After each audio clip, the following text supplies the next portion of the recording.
Messieurs, dames, bonjour à tous et merci de nous suivre pour cette première minute ubaïenne de Sans commune mesure. Nous sommes au studio 26B, quartier général de la production niché au cœur des Alpes, et nous recevons aujourd'hui Béatrice Belon, confiturière émérite de discipline Escoffier et dirigeante des Gaillardises de l'Ubaye. Bonjour Béatrice.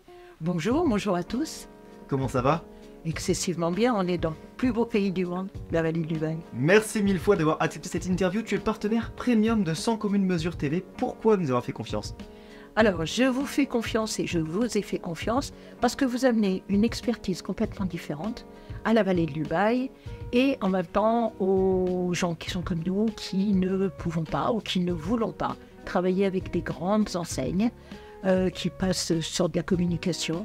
Et donc faire confiance aux jeunes, les jeunes en plus de la vallée de l'Ubaye, ça c'est chouette. Et c'est tout pareil de notre part. Et en espérant d'ailleurs que cette aventure dure encore longtemps. Tu es donc maître confiturière, c'est bien comme ça qu'on dit, hein, rassure-moi. C'est exactement ça. Bien. Et est-ce que tu aurais quelques petits mots à nous dire sur ton activité? Alors, mon activité, ça fait une dizaine d'années maintenant que je suis confiturière à Bayas. J'ai commencé donc dans ma maison. Ma maison est devenue un petit peu trop petite à un moment.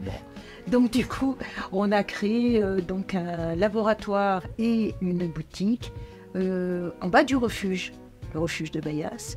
Et donc voilà, c'est une activité qui est une reconversion, certes, après avoir eu plusieurs vies professionnelles, mais en même temps, la confiture, ça a l'air d'être facile.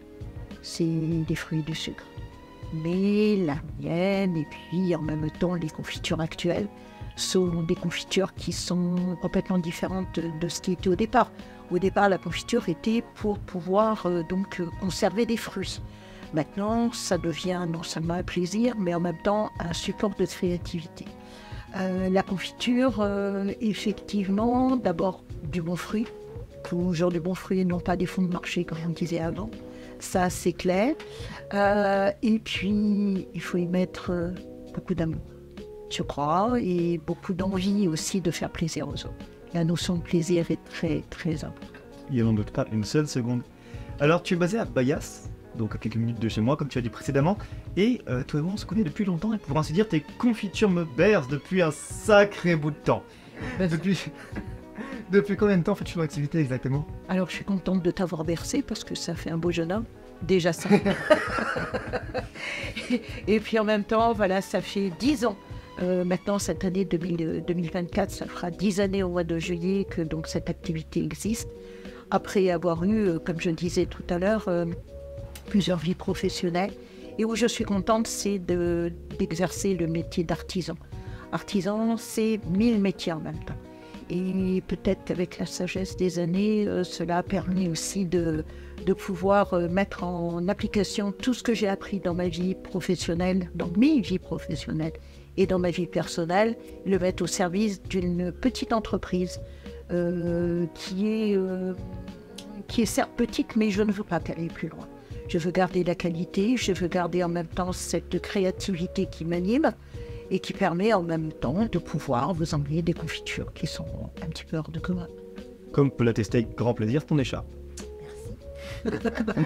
Et on te retrouve donc en effet depuis plusieurs années sur tous les marchés de France et de Navarre, et notamment en Ubaye, mais tu as ouvert plus récemment donc, ta boutique à Bayas, celle qu'on peut voir en début d'émission sur le spot de pub.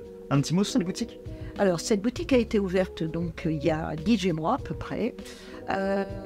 Après avoir justement fait le tour de ma maison qui était remplie de confitures, on n'avait plus d'amis.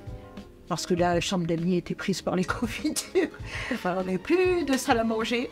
Donc du coup, il a fallu un petit peu s'expatrier un petit peu. Et donc on a eu l'opportunité de louer le bas du refuge de Bayas pour en faire un labo et une boutique. Cette boutique permet en même temps aux gens de venir nous voir sur un endroit qui est hors de commun, qui s'appelle le Vallon du Bachelard, qui est à découvrir, qui est en même temps un départ de randonnée.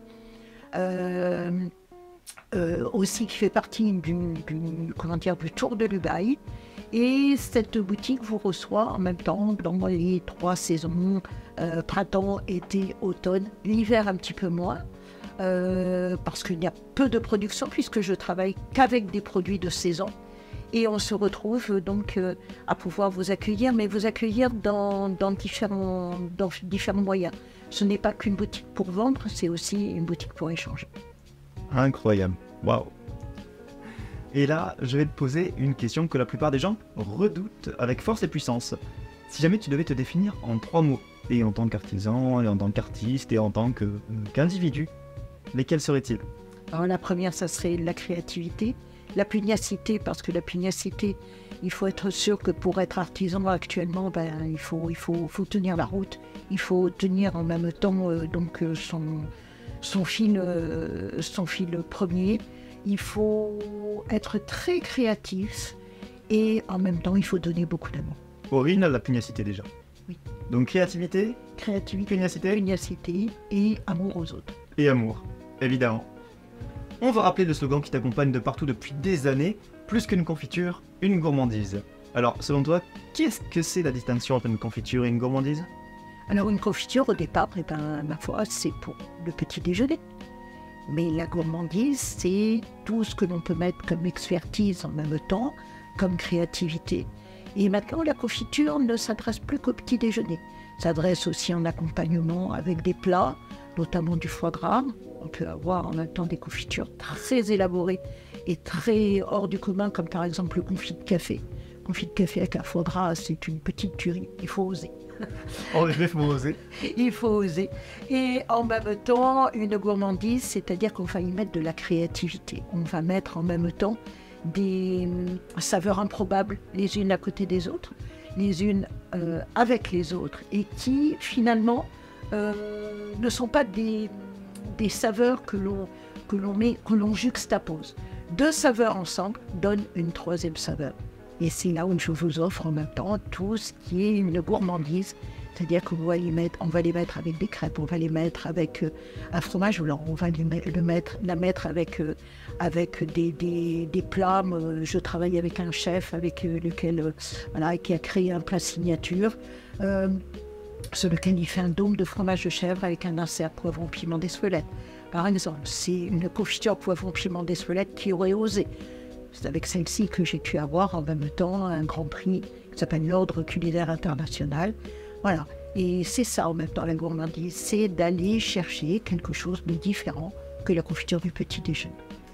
Et d'ailleurs, à ce propos, ma chère Béatrice, cette semaine, un agent secret de l'émission payé très très cher par la production est venu t'acheter incognito 3 de tes produits. Est-ce que tu accepterais là, aujourd'hui au Studio 26B, de mettre à l'épreuve ta connaissance de ces derniers lors d'une dégustation à l'aveugle? Alors, dégustation à l'aveugle, très volontiers, mais il faut savoir en même temps que justement la dégustation à l'aveugle, quand on ne sait pas du tout ce qu'il y a dedans, des fois, on passe à côté. Alors on va tester ça? Très volontiers. On teste ça tout de suite.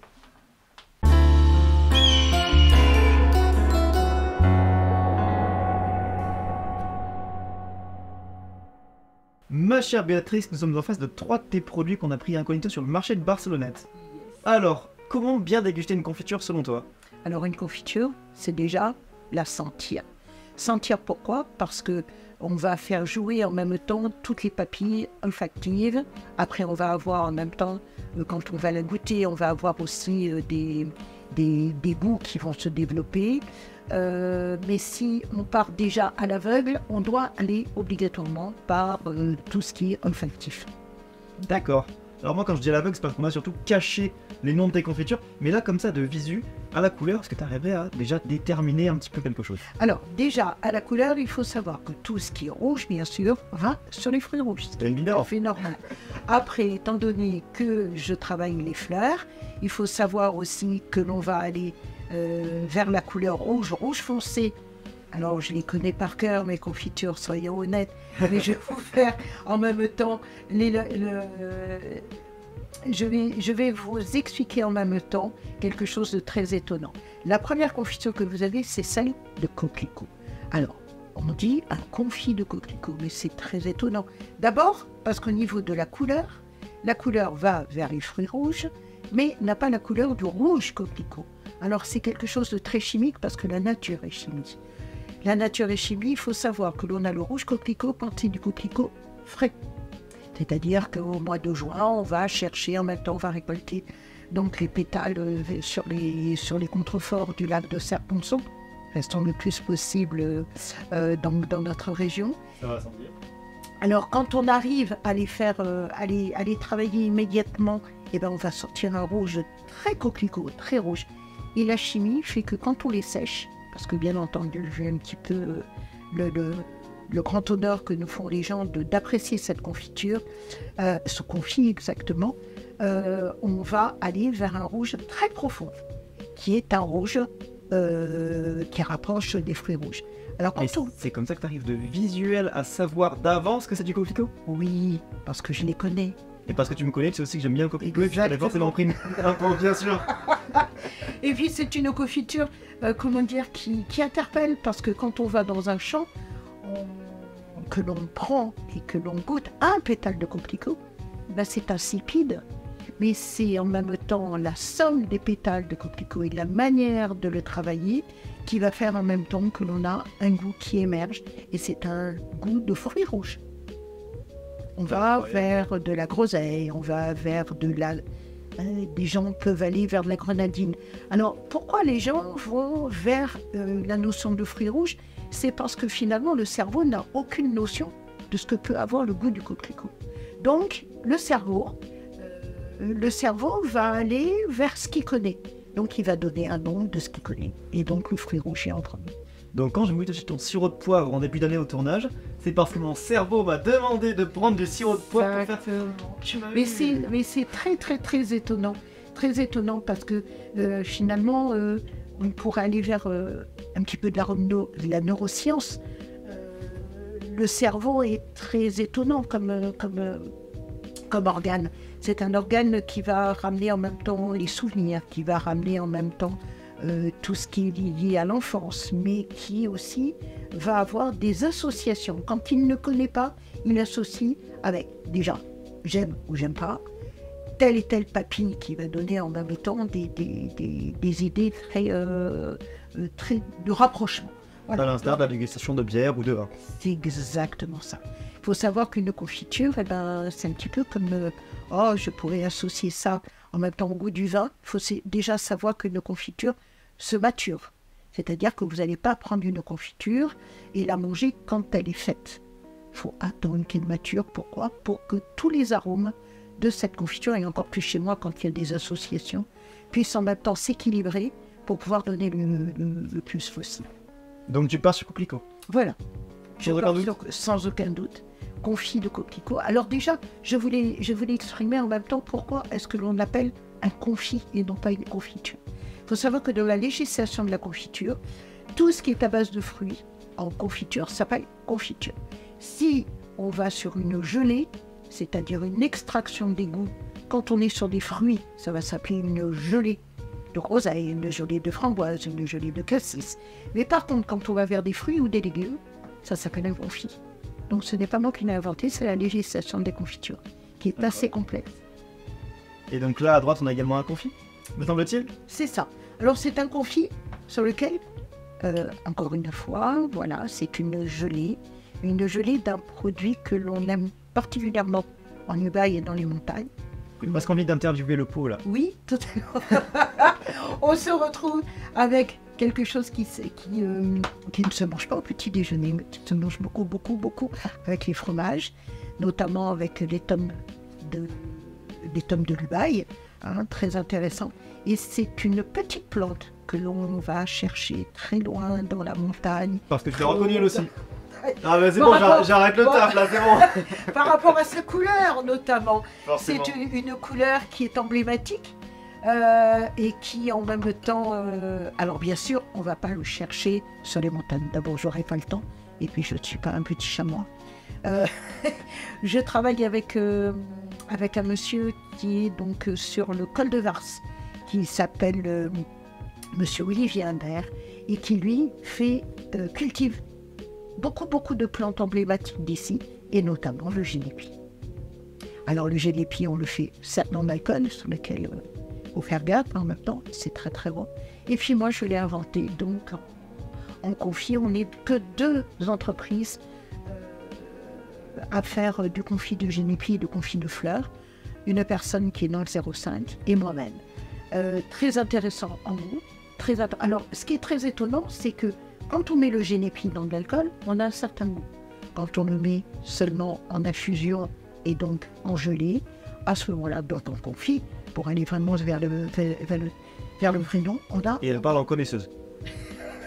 Et encore, on a quelque chose de vraiment très intéressant au point de vue gustatif. Ça c'est clair. Et à ce propos, juste te poser une petite question. Bien sûr. Le fait que moi, j'en ai pris un bon bout de temps par le passé au petit-déj de cette confiture, est-ce que c'est de moi quelqu'un de bizarre? Non, quelqu'un du Bayern. Alors c'est parfait. Bonne. Quelqu'un du Bayern. Et bien, justement, pour terminer, on va pas épiloguer sur la couleur de celle-là, mais directement sur son goût, parce que je pense que Voilà. si t'as déjà deviné de laquelle je parle, évidemment, on va y aller au goût, ma chère Béatrice. Voilà, on va parler donc d'une confiture qui a une texture très intéressante.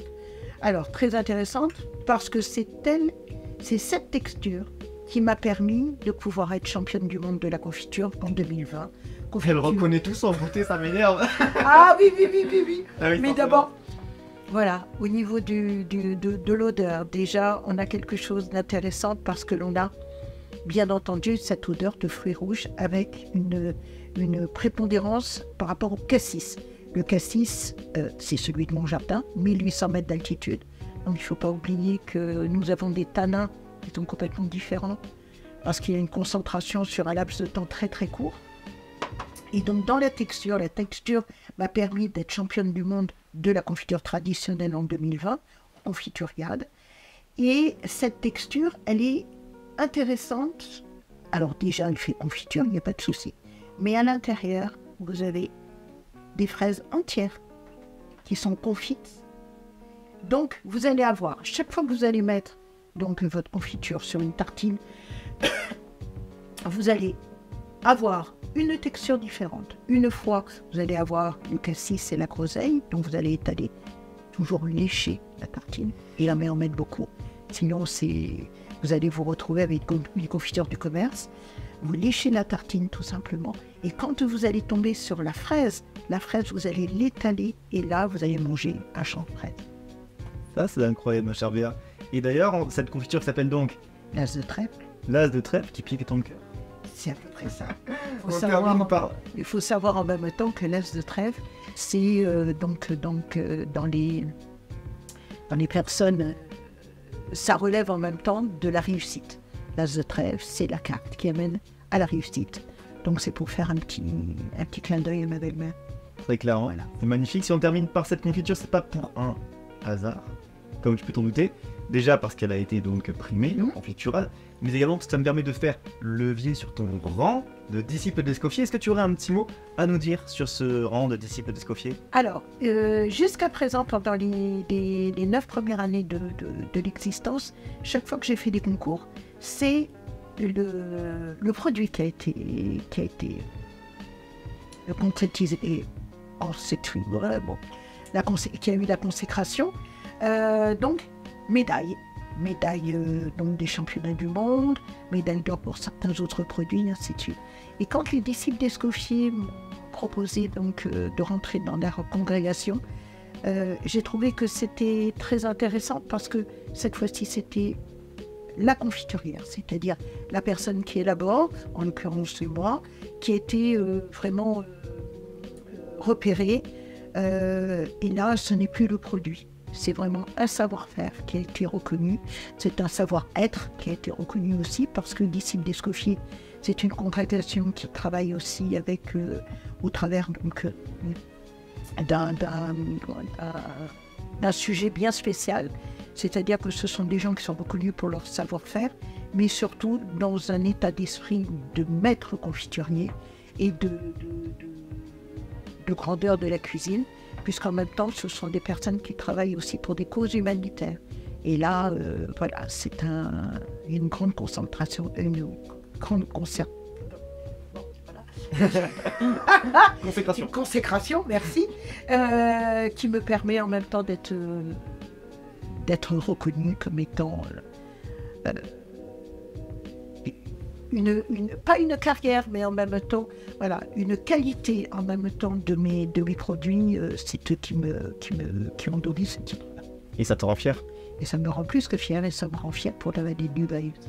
Eh bien, ça me fait très plaisir, ça me fait tous plaisir. Merci mille fois, Béatrice, la vallée de Dubaï, peut-être fière d'ailleurs d'avoir une confiturière de ton rang. Merci pour ton travail, ta gentillesse, ton humilité, et rappelons qu'on peut te retrouver donc sur les marchés notamment et en boutique. Quel est le prochain?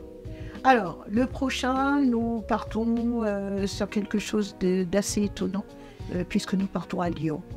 Alors là, c'est plus qu'un marché, c'est un grand honneur. J'ai été approchée par l'Institut Paul Bocuse à Lyon pour pouvoir aller faire donc au mois d'avril un grand salon autour de la gourmandise, et ça s'appelle le Tour des terroirs. Nous allons vraiment représenter la vallée de Dubaï, donc dans un terroir lyonnais. Amis lyonnais, écoutez bien ça. En tout cas, pour notre part, on essaiera d'être au rendez-vous au maximum, que ce soit en Dubaï ou ailleurs. Tu ne repars pas les mains vides, parce qu'on a pour toi le mug officiel de 100 communes mesures, le même que les chroniqueurs. Excusez-moi du peu. Merci. En tout cas, un grand merci d'avoir accepté l'interview. Allez déguster le gourmandise de Béatrice, croyez-moi, ça en vaut le détour, ce sera la morale du jour. Merci à notre équipe technique du jour, Valentin Lambert à l'image et à la template, Studio 26B au son et aux lumières, et Ameline Aubert en script prompteur et assistant à la caméra. On se retrouve le mois prochain, même jour, même lieu, pour une prochaine chronique Minute Ubaïenne. Merci, bonne journée.